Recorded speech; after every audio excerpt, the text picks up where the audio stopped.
Hi everyone, আশা করছি সবাই খুব ভালো আছো আর আমরাও ভালো আছি। এই দেখো, তোমাদের সাথে তো শেয়ার করা হয়নি যে আমরা যেদিন বেরিয়েছিলাম আর কি, তোমার ইস্কনের উদ্দেশ্যে আর কি, মায়াপুরের। তো এখানে আমি দেখো গোপাল সোনাকে নিয়ে আমরা সবাই মিলে আর কি রেডি হয়ে একদম বেরিয়েছি, আর সঙ্গে গোপাল সোনাকেও নিয়ে বেরিয়েছিলাম সেদিন। আর বেরোনোর কথা ছিল কিন্তু সেদিন 7টার সময়, আমি দাঁড়িয়ে দাঁড়িয়ে সেটাই বলছিলাম।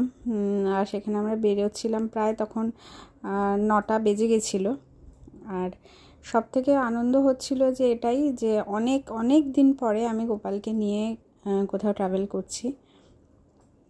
আর যেহেতু বাবার এখন 1 বছরের কাজ হয়নি, তো সেরকমই কথা ছিল আর কি যে আর মন্দিরে হয়তো যেতে পারবো না, কিন্তু তবুও ভগবানের ওখানে তো যাচ্ছি, যাই হোক।